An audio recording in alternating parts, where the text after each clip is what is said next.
Best varicose wines చికిత్సనే పొందండి. నొప్పి లేని చికిత్స కోసం సంప్రదించండి ఎబిస్ హాస్పిటల్. నమస్తే రమ్మగారు. నమస్తే జయ. రమ్మగారు, మనకి కార్తీక మాసంలో కార్తీక సోమవారాలు చాలా విశేషంగా పూజ చేస్తాం కదా.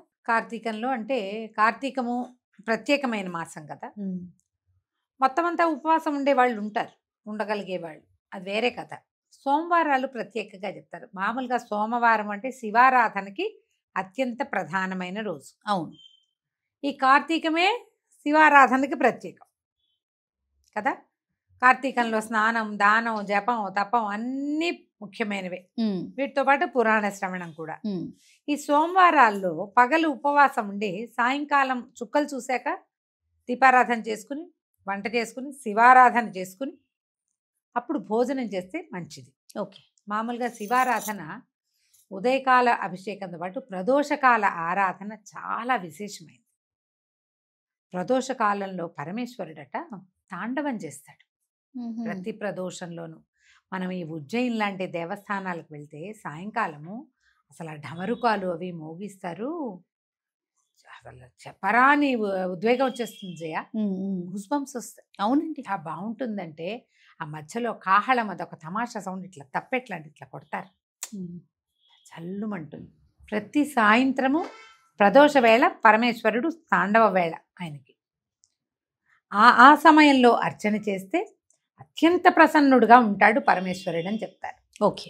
ప్రదోషకాలార్చన విశేషం. ఇందులో మళ్ళీ చూడు శని త్రయోదశులు ఇవి, మాస శివరాత్రి నాడు ప్రదోషకాలార్చన, ఇవన్నీ విశేషాలు. ఇవి ప్రత్యేకంగా దేవాలయాల్లో నందీశ్వర అభిషేకాలుగా రకరకాలుగా చేస్తారు. అయితే ఈ కార్తీకాల్లో ఏంటంటే ఇది జనసామాన్యంగా అందరూ చేసుకోవచ్చు. అవును. దీనికి విశేషంగా అది ఏదో చేయాలన్నది ఏం లేదు. మీకు కుదిరిందా ఉదయకాలం వెళ్ళటం, ఎక్కడైనా శివాలయంలో శివాభిషేకం చేసుకోవటం, రుద్రాభిషేకం చేయించుకోవటం.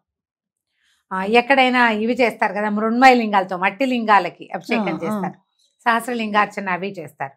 కుదిరితే 12 ఈ 11 ద్వాదశ ఏకాదశ రుద్రాభిషేకము జరుగుతుంది సోమవారం నాడు. ఏ దేవాలయంలో మీకు అవకాశం ఉంటే అక్కడికి వెళ్ళి అర్చన చేసుకోవటం. ఇంట్లో మీకే అవకాశం ఉండి ఇంట్లోనే శివలింగం ఉండి మీకు ఎవరైనా పెద్ద ఈయన వచ్చి అయ్యగారు వచ్చి చేసేది ఉంటే చక్కగా చేయించుకోవచ్చు. అది ప్రత్యేకమైన రోజులు కాబట్టి. ఓకే. లేదు మనకు అది లేదు ఇది లేదు, ఏం పర్వాలేదు, ఒట్టి ఓం నమ శివాయ దండం పెట్టుకోండి. పగలు ఉపవాసం ఉందాం. మీ ఇంట్లో ఒక చిన్న శివలింగం ఏదైనా ఉంటే 3 ఉద్ధరణలతోటి నమశివాయ చెప్పుకుంటూ వేయండి. స్వామివారి మీదకి నీళ్ళు సమర్పించండి. మేము పాలు, పెరుగు, నెయ్యి, తేనె, పంచదార, టెంకాయ నీళ్ళు ఇవన్నీ నేను చేస్తాను. లక్షణంగా చేసుకోండి. ఓకే. పర్వదినాలలో ఏంటంటే సాంగంగా చేయటం ఎంత అద్భుతమైన విషయమో చెయ్యటం అంత అద్భుతమైన విషయం. అసలు చేయటం మానేయకుండా మీకు అవకాశం ఉన్నంత ఆరాధన చేసుకోండి. పగలు ఉపవాసం, ఆహార స్వీకారం లేదు. దాంతోపాటుగా ఎక్కువగా మౌనాన్ని ఆశ్రయించండి. సోమవారాల్లో మనం ఇవాళ ఖాళీగా ఉపవాసం, వంట లేదు కదా అని బజార్ వెళ్ళటం, వంట లేదు కదా అని ఫ్రెండ్స్ ఇళ్ళకి వెళ్ళటం, ఇలాంటివి చేయకండి. ముచ్చట్లు, వినోదాలు ఉండకూడదు. విందులు ఎలాగూ లేవు, వినోదం వద్దు. వినోదం కాకుండా శివనామ స్మరణతోటి సమయం గడపండి. కాలం పొద్దుపుచ్చండి. మనకు నడవాలి కదా సాయంకాలం దాకా. అవును. శీతాకాలం వచ్చేసింది, 6 అయ్యేసరికి చీకటి పడి, అవును, చీకటి పడేసరికి ఈ ప్రదోష కాలంలో దీపారాధన చేసుకోండి. ఓకే. 6:30 అయ్యేసరికి సూర్యాస్తమయం అవగానే దీపం పెట్టడం. ఆ సమయంలో ఓం నమ శివాయ అసలు ఒట్టి పంచాక్షరిని 100 సార్లు చదువుకోవటమే అద్భుతమైన ఫలితాన్ని ఇస్తుంది. కుదిరి ఆ సమయంలో మీరు ఏ దేవాలయానికైనా వెళ్ళి దీపం పెట్టుకున్నారా, ఎక్సలెంట్గా ఉంటుంది, చాలా మంచిది. అవకాశం దొరికితే. ఓకే. మీరు ఉద్యోగస్తులు, అది మీకు ఛాన్స్ లేదు, అవకాశం లేదు, నామస్మరణ చేసుకోండి, అమోఘంగా ఉంటుంది నామస్మరణ చేయటం. తర్వాత ఇంటికి వచ్చి మళ్ళీ ఒకసారి స్నానం చేయటము, అవకాశం మీకు ఆరోగ్యం సహకరిస్తే, లేకపోతే కాస్త కాళ్ళు చేతులు మొహం కడుక్కుని బట్టలు అవి మార్చుకుని ఒక మాట దేవుడి దగ్గర దీపం పెట్టుకుని దండం పెట్టుకుని ఏదైనా చదువుకున్నది ఏదైనా ఓళ్ళన్నా శివ పంచాక్షరి ఎన్ని ఉన్నాయో నామాలు, అవును అవును, ఎన్ని రకాల స్తోత్రాలు ఉన్నాయి. మన బిల్వాష్టకం, లింగాష్టకం, బిల్వాష్టకం, లింగాష్టకం ఉన్నాయా?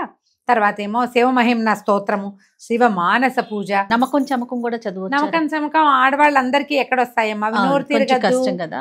చమకాలు మగవారు చేయటము, పురోహితులు ఎవరైనా ఉంటే అవకాశం, మన దేవాలయానికి వెళ్తే అది కుదురుతుంది. మీరు అవన్నీ చదవక్కర్లే, ఇవి చదువుకున్నా చాలా, ఇవే చాలా గొప్పవి. అవును, చాలా ఏమి లేకపోయినా పొట్టిగా పంచాక్షరి నమశివాయ అనుకున్నా చాలు. చేసి ఏదైనా చకచక వంట చేసుకుని ఆ చేసింది స్వామికి నివేదన చేసి దండం పెట్టుకుని ఆ ప్రసాదాన్ని భుజించండి. స్వీకరించి ఎంత చక్కగా అయిపోతుందంటే కార్తీక సోమవారం 4 సోమవారాలు వస్తాయి. 4 వారాలు ఉపవాసం ఉండండి, సాయంకాలం పూజ చేసుకోండి. శివారాధన సులభంగా ప్రసన్నమవుతాడమ్మా శివుడు. అవును, పరమేశ్వరుడు ఐశ్వర్యకారకుడు, మోక్షకారకుడు రెండుగా చెప్తారు. శివారాధన చేస్తే మీకేదో కోరికలు ఉంటాయి. మనుషులు అన్న తర్వాత మనకు ఎన్ని రకాలు ఉంటాయి. ఉద్యోగం కావచ్చు, సంపద కావచ్చు, ఇంకా ఏదో మన జీవితంలో ముందుకెళ్ళటం కావచ్చు. మీరు త్రికరణ శుద్ధిగా శివయ్యనే మనసులో నిలుపుకుని ధ్యానం చేసుకుని పూజా విధానం సజావుగా ఎంత చాతొస్తే అంత ఒక నియమం ప్రకారం కొనసాగించి అత్యద్భుతమైన ఫలితాన్ని పొందవచ్చు. లేదు మనకేం కోరికలు, మానసికమైన ప్రశాంతత వస్తుంది. అవును, శివారాధన వల్ల చాలా ప్రశాంతత వస్తుంది. మీకు ఏది కావాలంటే దానికోసం హాయిగా చేసుకోండి. 4 సోమవారాలు వచ్చినాయి, 4 సోమవారాలు చక్కగా సుసంపన్నం చేసుకోవచ్చు మీ అవకాశాన్ని బట్టి. ఇందులో ఏమిటంటే మేము ఉపవాసం ఉండొచ్చా అని బోళ్ళంతమంది అడుగుతారు. అవునండి. బాలింతలు, పిల్లలకి పాలిచ్చే వాళ్ళు ఉపవాసం జోలికి వెళ్ళొద్దు. ఓకే. గర్భవతులు వద్దు. చిన్న పిల్లలకి ఉపవాసాలు చెప్పరు. వృద్ధులకి ఉపవాసం అక్కర్లేదు. అనారోగ్యంతో ఉన్న వాళ్ళు, ఏదైనా మందులు మాకులు వేసుకునే వాళ్ళు ఉపవాసం అంటే ఒక రకంగా చేసుకోవచ్చు. ఎట్లా, స్వామివారికి నివేదన చేసేయండి పొద్దునే మీరు చేసిన వంట, అది భుజిస్తే ఉపవసించినట్టే.